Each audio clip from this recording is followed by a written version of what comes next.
Today on the Inside Scoop, we're going to report something Florida State fans never expected to hear. We also got Chad Simmons joining us for some Simmons Scoop. But first, a very special interview. We have Texas A&M 2024 QB commitment Anthony Maddox joining us. Maddox is a 6'1", 170-pound, four-star gunslinger from Hattiesburg, Mississippi, Oak Grove High School. Welcome, Anthony. Your decision, which you made on February 5th, came down to a final three of Alabama, Penn State, and Texas A&M. At what moment did you know you were going to commit to the Aggies?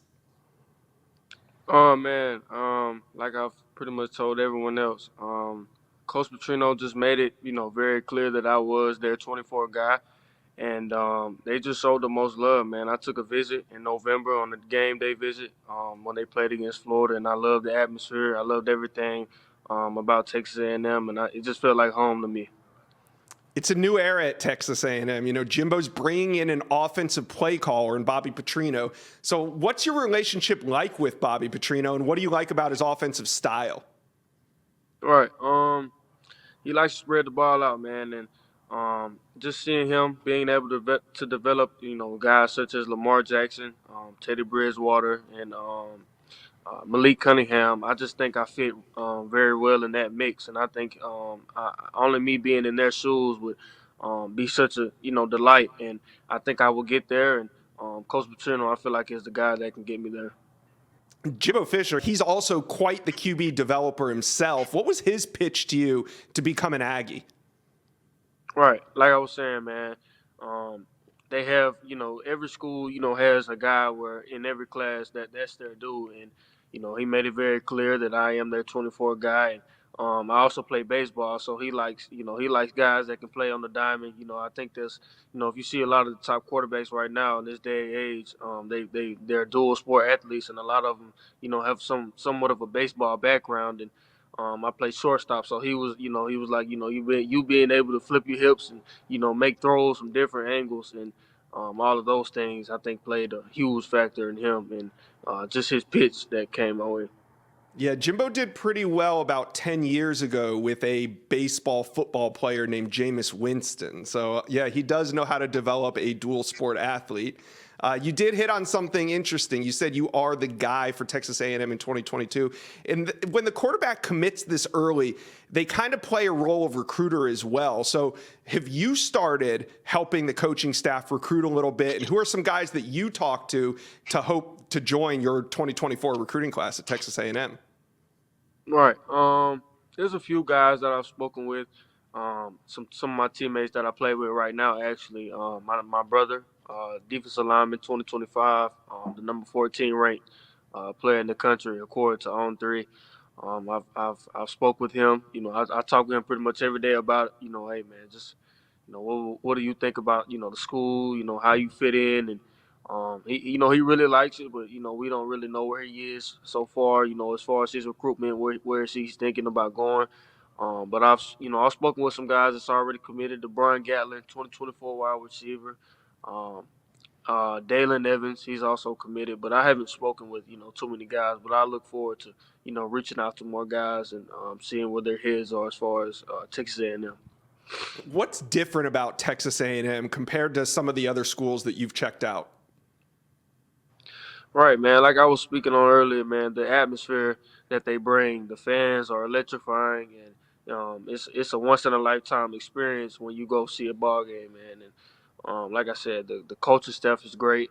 The love that they show, just everybody on staff was on board with me, and I really fell in love with everyone, and that was a huge, vital role in me making this decision. After you committed to Texas A&M, schools didn't back off. Actually, interest picked up. Programs like Louisville, Mississippi State, and Miami came in and offered.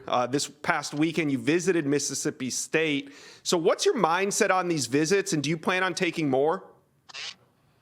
Right, man. I've always been known as a loyal guy. So I'm pretty loyal to A&M right now. I'm 100% committed. But schools are still trying to pull me away. But right now, man, I am looking forward to taking some visits, but it's nothing nothing major. just to enjoy it with my family, and continue. And my brother's also, still being recruited. He's not committed, so I will be alongside of him on those visits. But like I said, man, I'm 100% committed to A&M.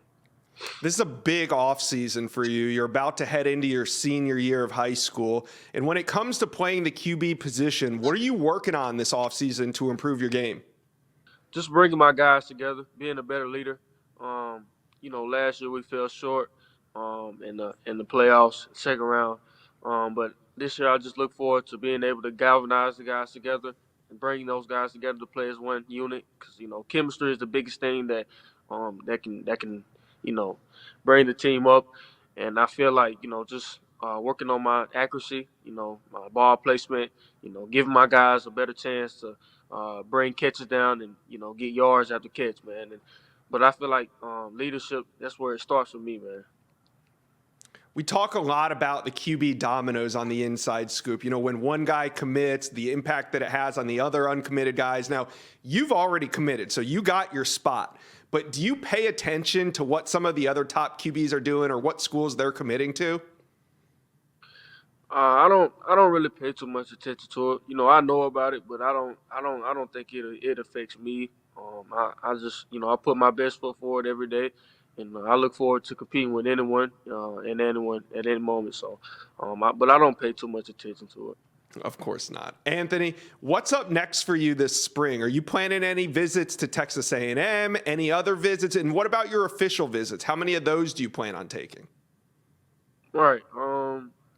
I have a visit scheduled for the 25th to go to A&M, and I'll also be going back up there on the 15th of April. But I haven't scheduled any official visits, but I look forward to making many appearances up there. And like I said, man, other schools, I'll be alongside of my brother, so I have a busy schedule going on this off season. All right, Anthony Maddox, thank you for your time. I'd greatly appreciate it. We're going to continue to watch you throughout the spring, into the summer, and then through your senior year. Thank you for coming on the Inside Scoop. I thank you, man. I appreciate you, and I look forward to following up with you and hopefully getting back on the show. Yeah, absolutely. Thanks, Anthony. See ya. Thank you. On 3, Director of Recruiting Chad Simmons was at the Under Armour Next Camp in Dallas, Texas over the weekend, so we're going to get into some Simmons scoop. Chad talked to some of the best players in the country at the event and also just in the Dallas area in general. So let's start with 5-star pass rusher Colin Simmons. He's taken some spring visits. You got Arizona State, Texas, Texas A&M, USC, and then he's going to wrap it up April 22nd with Colorado, potentially a UF visit in there as well. Chad, when it comes to the recruiting prediction machine, LSU leads Texas, Georgia, and Bama. Do you agree with where the RPM stands right now? Yeah, Josh. I mean, if there has to be, a favorite or a couple of schools at the top, I don't think it's off right now. I think, just speaking to Colin, people in his family, some people that know Colin out there in the Dallas area, I would say LSU and Texas, based on feedback, are probably in the best spot right now. So I do think, it's fairly accurate about LSU maybe being the trending team with Texas right there. And of course, Bama and Georgia are going to be involved as well. So with this slate of visits coming up, do you think it could move the RPM percentages? Visits play a role. Obviously, the algorithm there, they play a role where he shows up, how many times he's been there. So that definitely could factor in. Again, the feedback I'm getting just from sources out there in Dallas is the mom would like to keep him somewhat close to home. How far would he get out? Could he go to LA with USC? Could he go to Arizona State or Colorado out west? I mean, is Bama too far east in Tuscaloosa, or just is it more just Baton Rouge or Austin? I think I've gotten some feedback where the mom is not going to restrict him. It'll be his decision, but distance could be a factor. So we'll see what happens after these visits. Colorado is one of those places that's going to get a big-time visit from Colin Simmons. Do you think that Deion Sanders can pull the 5-star pass rusher out of Dallas? I mean, you can't never rule out or even count out, Coach Prime. We know what he's capable of. Now, he usually waits and makes a big splash late. Colin's probably going to wait until late to make a decision. So we'll see. I mean, could they get him on campus this one time? Maybe he leaves Boulder with an official visit in mind. And if he goes back, I think Colorado is definitely for real a team to watch. Obviously, Mom will be him on these trips, and she's very important in his recruitment. So not only will Dion and his staff have to recruit Colin, they definitely have to impress the mom as well. Another elite 5-star prospect that you were able to talk to one-on-one was 5-star cornerback Kobe Black out of Waco, Texas. He's the number 2 ranked corner in America. Can anyone beat out the Longhorns for him, though? That's my question to you. Yeah, Kobe was impressive. He worked out at the Dallas camp and looks the part, performed to the part, and definitely played up to his ranking for us on 3 as well. And as far as his recruitment goes, I think Texas will be tough to beat. I mean, they signed his teammate Jelani McDonald last year. He's been to Austin numerous times. His family and himself are very comfortable with Sarkisian, recruiting coach Terry Joseph, multiple staffers on that Texas coaching staff as well. Now, his brother's at Oklahoma State. I think Oklahoma is definitely in this race as well, but I do think Texas will be tough to beat in the end. All right, Chad, you spoke to 5-star quarterback DJ Lagway at the camp. He sounds pretty locked into his commitment to the Gators, but you said there's one main school still recruiting him. Do you think that he's going to be open to taking visits, although he's still committed to the Gators? Yeah, I think there's multiple schools still trying to reach out and get into Lagway's ear and at least, gain some attention from him. But the one he did speak on was TCU. Of course, he says all the right things, Josh, about not planning any trips to Dallas-Fort Worth. But we know Kendall Briles is good at what he does. He's young. He's innovative. And I know Lagway gets compared a lot to the former quarterback at Florida, Anthony Richardson, but also KJ Jefferson, big physical quarterback with a big arm at Arkansas. We saw what Briles did with that offense there. Right now, I don't think Lagway plans to visit anywhere other than the Swamp back for the spring game. But again, anything's possible, still a long way to go. And I don't think Lagway is completely ruling other trips out. Just right now, the only one on the calendar is the University of Florida. Yeah, and so far so good for the Gators. Lagway's been a vocal recruiter out there and has made multiple visits back to Gainesville. You guys like this video and subscribe to the On3 YouTube page. Do me a favor right now. If you're watching the Inside Scoop, you're a fan of all the recruiting coverage we put out there, subscribe to the On3 YouTube page. All right, Chad, we're going to wrap it up with one guy that was not there, but I just got to ask you. Dylan Raiola is set to visit UGA this weekend, but they're kind of slipping on the recruiting prediction machine. At one point back in early January, Nebraska was the leader. Georgia took the lead in early February after a visit there for their national championship celebration. But about 2 weeks ago, USC jumped into the lead. Do you get the sense that Georgia's fading? I wouldn't say fading. They're still, I think, right there in the top 2 or 3 at worst. I think, Josh. So obviously Georgia's still in this. I think this visit is big, not just for Raiola and the family coming into Athens, but also Georgia. Obviously, new OC with Mike Bobo taking over for Todd Monken, but Bobo's been involved. He was on that staff under Monken for the last year plus, so he's been very much involved with talking to Raiola, building that relationship. But I think sitting down this weekend, watching Georgia practice on Saturday, getting kind of Bobo's perspective, will there be changes, the terminology, where's he want to go offensively? Again, I think Georgia's right there in that top group. Sure, SC may be trending because he's been to LA multiple times the last few months. Obviously, Lincoln Riley's track record speaks for itself, but Georgia's far from out of the race for Dylan Raiola. All right, Chad, I ask you this every couple weeks, but how much longer until Raiola announces a decision? Everything kind of sped up quickly this time a year ago when Raiola committed to Ohio State. Now, I think he wants to take it a little bit slower this time, Josh, but how slow? I think these trips to Athens, maybe to Lincoln next week, and maybe one more trip to USC may show him a lot. There's been talk about OVs being taken in June. That could still happen first, but I'm not ruling out a late spring decision by Dylan Raiola. All right, Chad, thanks for bringing all the intel to the Inside Scoop. We appreciate you. Anytime. Thanks, Josh. Florida State fans know the names: Deshaun Platt, Shavar Manuel, Callahan Bright. and Keon Joyner. All big-time recruits that signed with Florida State over the years but seemingly vanished, never making it to campus, never putting on a Florida State jersey. The name Destyn Hill is another one. He signed with FSU in 2021. He was the Noles' top-rated signee in that class, but never made it to campus. At the time, 2 years ago, when Hill didn't report to campus with the rest of the 2021 signee class, rumors swirled that his enrollment would be delayed, but that delay was expected to be a couple weeks, maybe month, maybe two, but not a couple years. Well, guess what? We've got news on his status today. Let's bring on national recruiting analyst Sam Spiegelman. Sam, we got it. We're talking Destyn Hill today on the Inside Scoop. I never thought I'd be here. But before we get into all this, remind the fans just who Destyn Hill is. Yeah, Destyn Hill. You also might know him as Destin Payson, one of the storied high school prospects from right here in New Orleans, from Powerhouse. Edna Carr.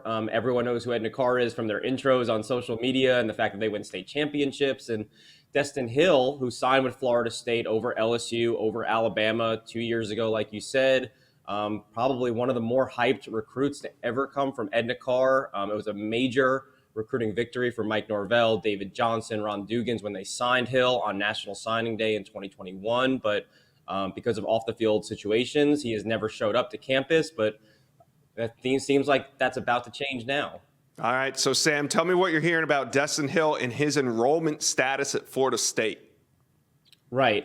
Back in December, talking to sources close to Hill, everything was trending in the right direction for him to enroll in Florida State in May. Over the weekend, I got a chance to talk to more sources, more people familiar with the situation, and then have been in touch with Destyn and his family.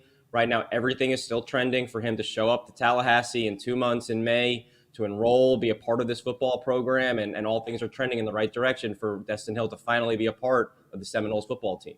Yeah, and I was able to confirm it as well with the source inside the Moore Center in Tallahassee. They told me that, yes, he is expected to be on campus here in the next couple weeks, so we will see. His enrollment was delayed before the start of the 21 season. He never made it. He fell off the map. Now we're here, but the question that Florida State fans are going to have for you, Sam, is what kind of playing shape is Destyn Hill in as he gets ready to join the Florida State roster?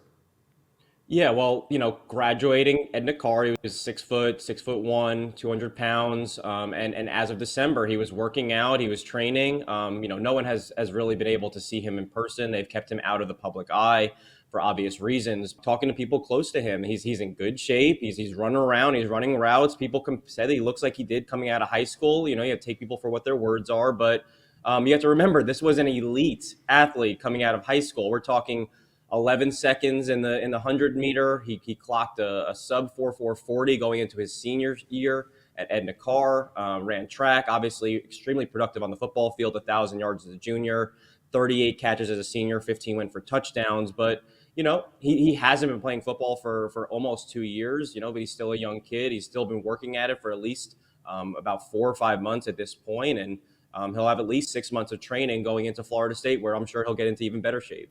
All right, guys, like this video and subscribe to the On3 YouTube page. We got a ton of recruiting content, a lot of college football news right here at On3. Hit that subscribe button right now for me. All right, Sam. Destyn Hill, he's delayed his enrollment 2 years. We know that. But what is his eligibility status when he arrives on campus? Well, I can remember when he was set to enroll at Florida State, coming in as a true freshman, they wanted to use him right away, but that obviously never transpired. So he has all of his eligibility. It's almost, we're living in the transfer portal world and immediate eligibility. This is almost, like having a transfer come in. He's a little bit older than most of your recent 2023 signees, but he's been out of football. He still has full eligibility. I mean, you would know more about this, Josh, with your background on Florida State. Yeah, the way it works is your eligibility clock doesn't start until you enroll. And because Destyn Hill never enrolled, he's got the full 5 years to play for, meaning he has 4 years of eligibility plus a red shirt, which he has not used. So once he steps on campus, that's the moment that the eligibility clock starts ticking. So until he enrolls, I should say, is when it starts ticking. Destyn Hill has not enrolled, therefore he still has 5 years to play for. And like you said, he kind of will complement or supplement the 2022 signees. You know, Florida State signed Hakeem Williams, Vandrevius Jacobs, Darren Lawrence, and he's going to come in with the same eligibility as those guys. He'll develop alongside five-star wide receiver Hakeem Williams. It's going to be an opportunity for Florida State to kind of bolster a wide receiver room that has lacked playmakers. Now you've got an abundance of playmakers there because Destyn Hill is now eligible. Well, we assume he is once he steps on campus. Sam, what do you expect to get out of a Destyn Hill at the college level? How do you see his high school tape translating to the college game? Well, yeah. Well, coming out of Edna Carr, I mean, he was, like I said, he was a bona fide blue chip receiver. You know, Edna Carr is the kind of offense that goes four wide and they chuck it downfield. And Destyn gave them a whole different element to the passing game that we had never seen, the ability to go and run intermediate routes, take short little slants and turn them into 30, 40-yard gains and touchdowns. He was dominant in the red zone. He's tough as nails.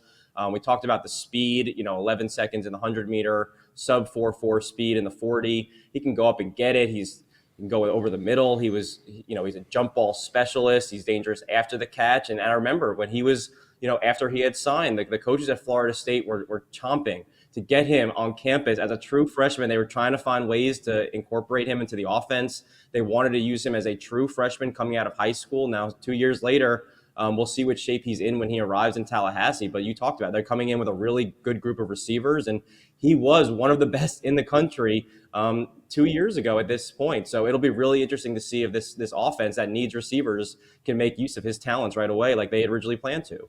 Yeah, it was 2 years ago, but here we are talking about Destyn Hill enrolling soon at Florida State right here on the Inside Scoop. Sam, thanks for breaking the news here. We appreciate it. Thank you for watching. Make sure you smash that subscribe button for me. And remember to check out all the videos on the On3 YouTube page.